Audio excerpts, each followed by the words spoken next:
Estamos en el penúltimo estudio, penúltima reflexión sobre la vida en la gracia en la carta primera de Pedro y leemos hoy el pasaje que va en el capítulo 5 desde el versículo 6 hasta el versículo 11. Dice así la palabra del Señor. Humillaos pues bajo la poderosa mano de Dios para que Él os exalte cuando fuere tiempo, echando toda vuestra ansiedad sobre Él, porque Él tiene cuidado de vosotros. Sed sobrios y velad, porque vuestro adversario el diablo como león rugiente anda alrededor buscando a quien devorar, al cual resistid firmes en la fe, sabiendo que los mismos padecimientos se van cumpliendo en vuestros hermanos en todo el mundo. Mas el Dios de toda gracia, que nos llamó a su gloria eterna en Jesucristo, después que hayáis padecido un poco de tiempo, Él mismo os perfeccione, afirme, fortalezca y establezca. A Él sea la gloria y el imperio por los siglos de los siglos. Amén. En el término del escrito, el apóstol está tratando de resaltar tres asuntos importantes. En primer lugar, la humildad que se nos demanda. Versículos 6 y 7, humillaos, pues. En segundo lugar, está hablando de la vigilancia que necesitamos. Versículos 8 y 9, en donde se habla de estar vigilantes en relación con Satanás. Y finalmente está la seguridad que la vida en la gracia depara. La salvación se manifiesta en firmeza y en seguridad absoluta. Por tanto, en primer lugar, está la demanda de la humildad. Humillaos, pues, bajo la poderosa mano de Dios, para que Él os exalte cuando fuere tiempo. El hecho de que tú te humilles no significa que Dios te va a levantar. El hecho de que tú estás pasando por alguna dificultad, por alguna necesidad espiritual, por alguna prueba, y te humillas delante de Dios y dices, Señor, yo reconozco que tú eres el que tienes derecho a permitir esta circunstancia o esta situación, no significa que inmediatamente Dios te va a retirar de la prueba y te va a permitir bonanza. A lo largo de mi experiencia en el ministerio y en mi vida, me doy cuenta que muchísimas veces Dios permitió pruebas profundas en mi vida. Y yo he dedicado tiempo a la oración y he pedido al Señor, Señor, quita de mí esta prueba. Como Pablo pedía, quita de mí este mensajero de Satanás en mi carne que me abofetea. Yo he pedido al Señor muchas veces, quita esto de mí. Pero no era mi tiempo el que concordaba con Dios. Era el tiempo de Dios el que tenía que concordar con el mío. Humíllate pues bajo la poderosa mano de Dios. Significa reconoce la soberanía de Dios. Yo quiero recordarte o recordaros que la soberanía de Dios es una perfección que Dios tiene y que el hombre rechaza absolutamente. Cuando el Dios de la Biblia dice, yo soy el que mando, el soberano, el que establezco, el que ejecuto, el que hago las cosas como me parece, el hombre dice, ¿qué derecho tienes tú a hacer esto? Pero los creyentes sabemos que es la soberanía de Dios la que determinó todo en nuestra vida, incluyendo la salvación. Quiero recordaros que el plan de redención, el plan de salvación se estableció en la eternidad por soberanía de Dios. Dios no tenía razón ninguna para salvar a los pecadores. Es más, Dios pudo haber eliminado a Adán y Eva cuando pecaron y limpiar la tierra y crear un pueblo nuevo, una raza nueva, eliminando a aquellos pecadores, pero no lo hizo. Y no lo hizo porque Él es soberano. Y es en soberanía que Dios estableció el modo como el hombre podía ser salvo. Y es en soberanía que Dios llama a los pecadores, y es en soberanía que Dios recibe a los que vienen a Cristo y lo aceptan por la fe, y es en soberanía que Dios sustenta la vida de los creyentes para que no caigan de la gracia, para que perseveren en la gracia, y es en soberanía que Dios estableció desde la eternidad que seremos llevados a la presencia de Dios para estar para siempre con Jesús. Y lo que nos dice Pedro es, humíllate, porque tú no tienes parte ninguna en esto que Dios ha determinado. Humíllate, acepta los designios de Dios, y aquí lo menciona con esta frase tan interesante, bajo la poderosa mano de Dios. ¿Para qué? ¿Para qué los exalte? La prueba no va a durar perpetuamente. Dice, ¿para qué os exalte cuándo? Cuando sea tiempo. Siempre las pruebas, las dificultades, los problemas, para nosotros producen una inquietud íntima profunda y un deseo vehemente de salir de la situación. Pero Dios permite una prueba en la vida del cristiano, un sufrimiento en la experiencia de vida, una situación tensa por la razón que sea, para consolidar, para afirmar nuestra fe. Así lo dijo el apóstol en los primeros capítulos de esta epístola.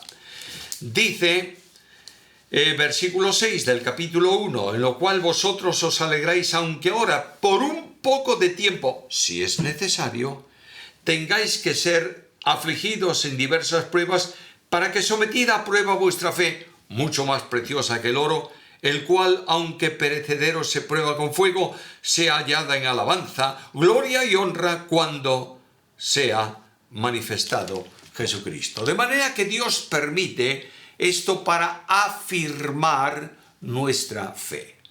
Tú nunca sabes si una cosa es digna de confianza si no la pruebas. Creo que conté una vez esta ilustración, que estando en mi trabajo, antes salí al ministerio en el centro de cálculo de aquí de Vigo, iban a meter dentro del edificio de la empresa un ordenador, una computadora IBM impresionantemente grande. Hablar de un ordenador hoy es hablar de algo así, pero hablar de un ordenador en aquel tiempo es hablar de una máquina que no cabía en este estudio donde nosotros estamos. Vino el camión grúa para tomar esa computadora en sus cajones de madera del camión donde estaba y llevarla en la pluma de la grúa por el aire y meterla por la ventana del tercer piso de ese edificio donde donde estaba la instalación para recibir ese nuevo equipo. Cuando el hombre que iba a hacer la operación iba a comenzar, los señores de IBM le habían puesto a la caja una cuerda nueva, bien gruesa, y habían enganchado el gancho de la grúa para levantarlo. Y alguien, en plan de broma, le dijo al dueño de la grúa: ten mucho cuidado con lo que haces, porque si tú levantas esta caja y se cae, no tienes dinero en toda tu vida para pagar lo que vale. Y aquel hombre, yo estaba por allí viendo el espectáculo, y me dijo, y es verdad. Le dije, hombre, no sé si así mismo, pero indudablemente esto cuesta muchísimo dinero. Él subió de un salto al camión que había traído la máquina y le dijo a uno de sus operarios: saca esa cuerda. Y los de la empresa de la computadora dijeron: ¿pero para qué cambias la cuerda? Si es una cuerda nueva. Dice: saca la cuerda. Sacó la cuerda y metió una cuerda usada que él tenía en su camión. Me llamó la atención. Y cuando le dije: ¿por qué haces esto? Él me dijo: porque yo sé que esta cuerda resiste. Naturalmente. Nosotros tenemos una fe que decimos es una fe resistente. Dios la hace probar para que veamos la calidad de esa fe y podamos resistir. Ahora, en medio de la prueba, cuando las dificultades son grandes, anímicamente hablando son difíciles, cuando las lágrimas llenan los ojos, cuando las circunstancias son adversas, cuando tú te preguntas delante de Dios, ¿por qué permites esto?, la respuesta que te da la gracia está en el versículo 7, echando toda vuestra ansiedad sobre Él. ¿Por qué? Porque Él tiene cuidado de vosotros. Si alguien tiene cuidado de la situación, si alguien sabe que esa situación es limitada y Él conoce hasta dónde yo puedo estar en esa situación, si yo descargo la carga que gravita sobre mí en el Señor me da la provisión necesaria para soportarla. Quiero recordarte que el Salmo dice: deposita en Jehová tu carga y Él a ti sustentará. Es decir, cuando estamos con una carga y unas dificultades grandes y nos humillamos y decimos al Señor, Señor, tienes derecho y por alguna razón lo permites y va a ser buena para mí. Cuando hacemos eso, decimos al Señor, ahora Señor, yo no puedo con la carga, la pongo en tus manos. Y Dios te toma a ti para que puedas llevar la carga. ¿Recuerdas lo que la Biblia dice? Él multiplica las fuerzas al que no tiene ningunas. Luego, las fuerzas de Dios son el elemento que la gracia utiliza para que podamos estar en medio de la prueba, humildemente, sin quejarnos, sabiendo que todo lo que ocurre en nuestra vida es orientado para bien, por aquel que nos amó de tal manera que ha dado a su Hijo unigénito para que muriera por nosotros en la cruz. Dios está llamándonos al final de esta carta a algo. Humillaos. Es decir, desistid de vuestra grandeza. Venid al cero absoluto delante de Dios. Decir a Dios, yo no tengo fuerza, Señor, no tengo poder para esto, pero tú puedes hacerlo para gloria de tu nombre. Hay líderes en las iglesias hoy en día que tienen planes, proyectos, asuntos relativos al futuro, organización y demás cosas. Lo que la iglesia necesita no es tanto organización, sino dependencia de Dios. Lo que la iglesia necesita son pastores en el púlpito que digan al Señor, ¿qué quieres decir a tu pueblo, Señor? Lo que la iglesia necesita son ancianos en la congregación que pastoreen el rebaño de Dios. Lo que la iglesia necesita no es tanto en el ámbito de la diaconía, no es tanto la categoría del servicio, sino la disposición para servir. Y esto solo surge de la humildad. Dios llama a la humildad a su iglesia. Y escuchad lo que dice la Biblia, porque Dios resiste a los soberbios y da gracia a los humildes. De manera que la primera demanda es humillaros. La segunda demanda es vigilar. Versículo 8. Sed sobrios y velad. Otra vez se repite esta misma frase que la hemos considerado a lo largo de la carta. No podéis estar sujetos a la ebriedad, que es el antónimo de sobrio. Sobrio es la persona que tiene la mente equilibrada, que su mente no funciona por condicionantes, que no hay nada que le impulse en una determinada dirección. Sed sobrios y al mismo tiempo velad. Bueno, Señor, ya nos lo has dicho para muchas cosas que hemos considerado a lo largo de la carta, pero ¿para qué en esta ocasión? Tenéis que estar así porque hay alguien que está contra vosotros, vuestro adversario, el diablo. Diablo es una palabra que tiene que ver con acusador y no puede ser otro personaje más que Satanás. El diablo está siendo adversario nuestro. Uno de los oficios malos, malvados que él tiene es acusarnos delante de Dios. Cuando hablamos de Satanás, estamos hablando de un querubín enormemente sabio, grandemente bello, con un tremendo conocimiento y que se disfraza muchas veces como ángel de luz. Este ser que se rebeló contra Dios, que quiso tener un trono al lado del trono de Dios y tener un gobierno paralelo al gobierno de Dios, está ahora mismo luchando denodadamente, yo diría desesperadamente, por destruir lo que Dios ha alcanzado por su gracia. Y este adversario, el diablo, está actuando, amedrentando a los creyentes. León rugiente. El león produce, según dicen los que conocen esta experiencia en la selva, yo no tengo ni idea de eso, pero parece ser que cuando en una noche el león lanza un rugido, impacta de una forma tremenda y te hace, al que lo oye, al que lo escucha, le hace detener un momento. Aquí Satanás está rugiendo amenazante contra la vida del creyente. ¿Y qué más dice? Dice, anda alrededor buscando a quien devorar. Es el oficio diabólico que siempre hizo. Te invito a que vayas al libro de Job y notarás que Dios pregunta a Satanás cuando viene con los ángeles a comparecer a su presencia, le pregunta, ¿de dónde vienes? ¿Y qué le dice Satanás? Vengo de recorrer, de rodear la tierra y de andar por ella. No es que Satanás sea como un satélite que está girando alrededor de la tierra. Satanás está girando alrededor de los creyentes. En aquel tiempo era Job. Y está dándole vueltas a ver por dónde puede entrar para destruirle, para derrotarle. De manera que buscó por todos los medios, no encontró el modo de hacer que Job maldijese a Dios y entonces acusa a Dios de lo que Job es, de la perfección de Job. Y le dice, claro, tú lo tratas tan bien que cómo no te va a estar agradecido. Pero tócale, ya verás, tócale en sus cosas, quítale sus propiedades y ya verás tú cómo te maldice. Y ocurrió que Dios le permite. Y Job se mantiene firme porque Dios lo está sosteniendo.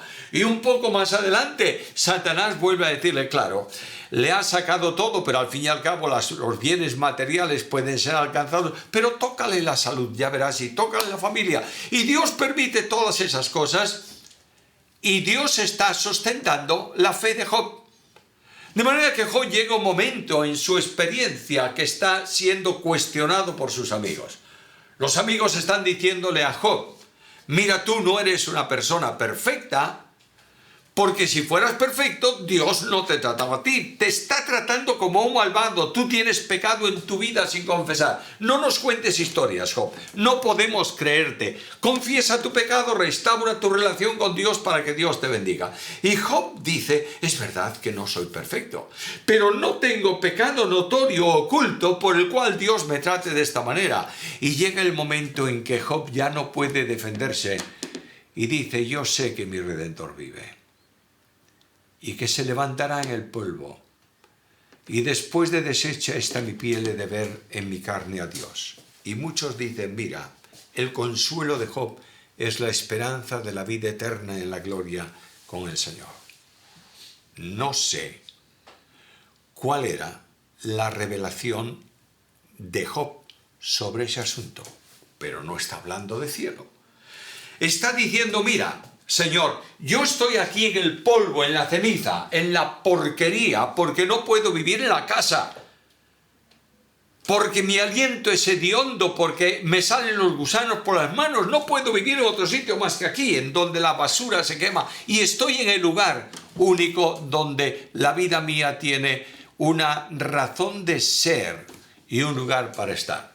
Pero yo sé que tú te vas a levantar aquí, en el polvo donde yo estoy, y vas a restaurar mi salud, para que estos amigos míos que son mis enemigos entiendan que no soy un hombre perdido en el sentido de merecedor de tu ira y sin pecado, o sin pecados que confesar.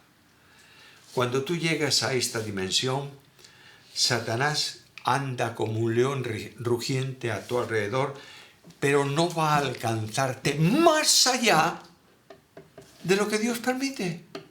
Cuando fue el caso de Job, que estamos tomándolo como ilustración, Satanás habló de quitar la salud y de, ojo, la salud sí, la vida no.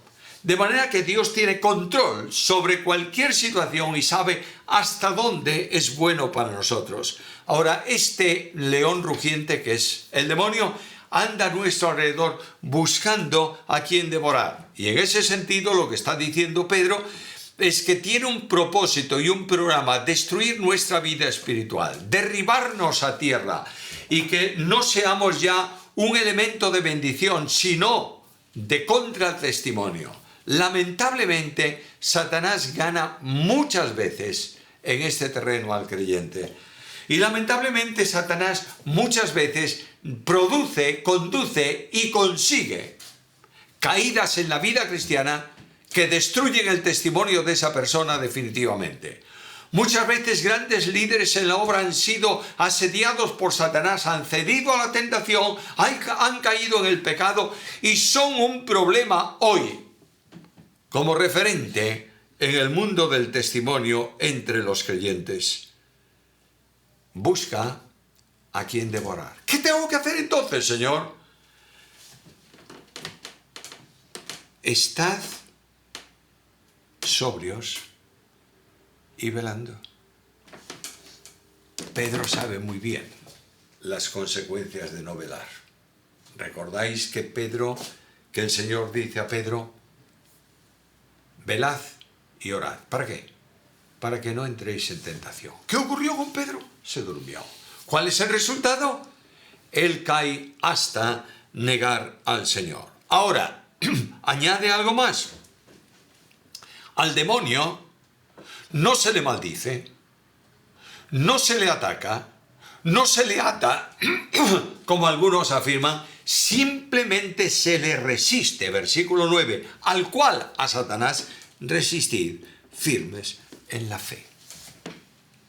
Me sorprende ver cómo hay personas en el mundo evangélico, llamado evangélico, que afirman de que a Satanás hay que atarlo, que con Satanás hay que luchar, que tenemos que derrotarlo. Escúchame una cosa, por favor. Satanás ha sido derrotado absolutamente por Cristo en la cruz. Luego no hay obra que haya que repetir porque ya está realizada. Lo único que te dice el texto bíblico es: yo te he tomado del lugar donde Satanás tenía control en el mundo, donde el pecado se manifestaba, y te he puesto en Cristo en un terreno de victoria. ¿Cuál es la victoria que vence al mundo? Nuestra fe en Cristo Jesús. Por tanto, el lugar donde tú estás es un lugar de victoria. Satanás anda alrededor, pero no puede alcanzarte, a no ser que tú permitas que él acceda al lugar de seguridad donde tú estás. Pero dice el apóstol, resistidlos firmes en la fe, sabiendo que esos mismos padecimientos se van cumpliendo en vuestros hermanos en todo el mundo. De modo que los creyentes todos estamos sujetos a esa misma situación. Satanás está a nuestro alrededor. ¿Qué nos dice el Señor? Estad vigilantes. Bueno, Señor, danos poder para vigilar. Estate despierto, porque Satanás es astuto y quiere derrotarte. Y finalmente, lo que dice el texto es la seguridad del creyente en cualquier circunstancia. Y está involucrado dentro de esta doxología final con la que Pedro saluda prácticamente en el término de la carta el Dios de toda gracia. La gracia es el elemento que salva al hombre. Nosotros somos salvos por gracia, mediante la fe. La gracia está presente en el plan de redención al principio de todo. Cuando Dios determina y establece el plan de salvación, respondió a 3 preguntas: ¿quién, cómo y cuándo? Y la primera pregunta: ¿quién lo hará? Jesucristo, el Hijo unigénito del Padre, encarnado, que dará su vida en la cruz. ¿Cómo lo hará? Pagando un precio. Ahora, todo esto de pagar el precio y de morir en la cruz tiene que ver con la expresión sublime de la gracia. La gracia no es simplemente el favor inmerecido que nosotros recibimos de parte de Dios. Es verdad que también lo es, pero la gracia es esencialmente la perfección del amor de Dios que obliga a Dios a descender al encuentro del hombre. En donde hay gracia en la Biblia, en el entorno encuentras descenso. Permíteme que te ponga un ejemplo muy sencillo. Juan 1:14. Y aquel verbo fue hecho carne, habitó entre nosotros y vimos su gloria como del unigénito del Padre. ¿Lleno de qué? De gracia y de verdad. Luego la gracia fluye del corazón de Dios. Ahora, cuando la gracia fluye del corazón de Dios, no hay destinatario vivo de la gracia o para la gracia. Los hombres no habían sido creados. El universo no había sido formado. Los ángeles no existían. Y ese amor intenso, infinito de Dios, que es tan grande como Dios mismo, fue depositado en un recipiente infinito, que es el Hijo eterno de Dios.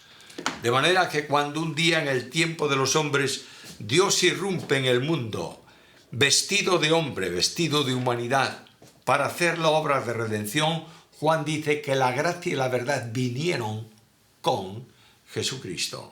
Y esta gracia depositada en Cristo es operativa para los hombres, a fin de que todo aquel que en él cree no se pierda, mas tenga vida eterna. Ahora, el Dios de toda gracia no solamente nos salva, sino también nos santifica y está con nosotros en las dificultades. Por eso Santiago dice, Él da mayor gracia. ¿Tienes un problema hoy? ¿Estás siendo zarandeado y sientes rugir a Satanás en tu entorno? ¿No tienes posibilidades ni fuerzas para superar la situación? Escucha la Biblia. Dios da mayor gracia y el problema no dura mucho después de que hayáis padecido un poco de tiempo. ¿Un poco de tiempo cuánto es? Bueno, puede ser incluso toda la vida. Siempre es poco frente a la eternidad o a la perpetuidad en la que viviremos con Jesús. Y este Dios que está viendo el combate y que sabe de las heridas de la lucha, nos va a perfeccionar. Perfeccionar es una palabra que se utilizaba también para afilar una espada que había recibido mellas en el combate, en la lucha, y luego después de esto dice nos afirme, es decir, nos ponga en una situación en que no podamos caer y al mismo tiempo nos fortalezca para poder seguir resistiendo y nos establezca en el sentido de que somos sus hijos y su pueblo definitivamente. ¡Qué bendición! La vida en la gracia. Humillarnos, vigilar, tener la seguridad de que Dios no está con nosotros solo, está por nosotros. Y yo me imagino a Pedro cerrando sus ojos, inclinando su cabeza y diciendo gracias, Señor. Lo hace con estas palabras: a Él sea la gloria. No puedo dar gloria a Dios si no soy humilde de corazón. Y el imperio, es decir, el gobierno absoluto de todo, no puedo reconocerlo si no reconozco que Él es el Señor, que tiene el nombre que es sobre todo nombre, para que en el nombre suyo se doble toda rodilla de los que están en el cielo, en la tierra y debajo de la tierra, y toda lengua confiese que Jesús es el Señor. ¿Cuántos señores en la iglesia de hoy? Cuando lo único que puede haber en la iglesia son siervos. Solo hay un Señor. Y este imperio será eternamente, por los siglos de los siglos. Amén. Qué impresionante vivir en la gracia. Qué bendición tan grande sentirte protegido por Dios.